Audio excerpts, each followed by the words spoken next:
Tukoy na po ng otoridad ang dahilan ng biglang paglitaw ng halos 1 kilometrong bitak sa isang kalsada sa Ortigas Center sa Pasig. Nakatutok doon live si Emil Sumangit. Emil. Vicky, nadiskubre na ng Pasig City Local Government ang isa sa mga posibleng dahilan kung bakit nagkaroon ng bitak sa isang kalsada rito sa Ortigas Center kung saan nakatirik ang ilan sa mga office at residential high-rise building. Sa video, Vicky, na pinadala sa GMA News ng isang source, makikita ang isang antigong drainage system na sa katagal ay bumigay na raw. Dahilan para tumagas ang dumadaloy na tubig rito at mapahina ang lupa sa ilalim ng kalsada. Narito ang aking report. Yung bitak dito, mahaba, malalim. Lumitaw ang mga bitak na ito sa isang bahagi ng Topaz Street sa Ortigas Center sa Pasig pagkagat ng dilim kagabi, makaraan ng ilang oras na pagulan. Sa isa sa mga video na ibinigay sa GMA News, makikitang may sumisirit pang tubig mula sa ilalim ng mga bitak. Isinara agad ng Barangay San Antonio Rescue ang kalsada at nagtayo ng command post sa kanto. Nilatagan din ng lona ang kalsada para matakpan ang mga bitak. Kaninang umaga, nag-inspeksyon si Mayor Vico Soto kasama ang mga taga City Engineering Office. Ayon sa City Engineer, nasa 70 meters ang haba ng bitak sa kalsada at nasa 10 talampakan ang lalim nito. Sa harapan ng kalsada kung saan lumitaw ang bitak, isang high-rise building ang ginagawa. Pinasok ito ng City Engineering Office at pinatigil muna ang construction. Ininspeksyon din nila ang 4 na high-rise building na nakatirik sa paligid ng kalsada para makita kung may mga damages. Bago mag-alas 12 ng tanghali kanina, natukoy na ng mga otoridad ang isa sa mga sinasabing ugat ng problema. Ang drainage system na ito na dahil umano sa kalumaan, bumigay na at ang tubig na dumadaloy rito, tumagas at kumain sa lupa sa ilalim ng kalsada.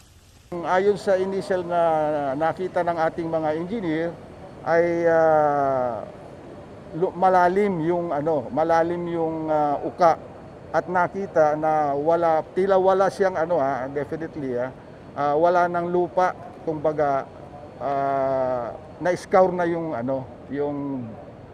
ilalim. Ang hindi natin alam kung gaano katagal na nabibigyan ng tubig yung lupa. Hindi natin alam kung gaano katagal na siya nag-liquefy. Alright? Pwedeng ganyan o pwedeng mas malalim pa. Ayon pa sa City Engineering Office, kailangan ng baguhin ang drainage system sa Ortigas Center dahil luma at hindi na akma ang disenyo nito sa sitwasyon ngayon. Hindi na akma doon sa sa discharge ng mga accommodation ng bawat building na to. Ito namang status ng soil dito ay adobe ito eh. Kaya lang dahil sa kadahilan nagkaroon ng outburst nung drainage line o yung ating water line, kaya nagkaroon ngayon ng scouring. Napunta ngayon doon sa malalim na hinuhukay yung ibang lupa ayon sa initial na inspection result ng ating Office of the Building Official.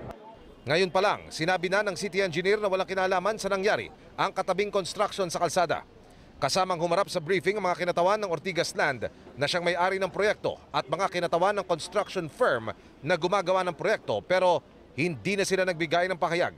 Ang City Engineer na lang daw ang magsasalita. Kasi kung may kaugnayan nitong kabilang ito, dapat dito muna ang magkaroon na ng severe damage already adjacent. Kaso sa kabila pa eh.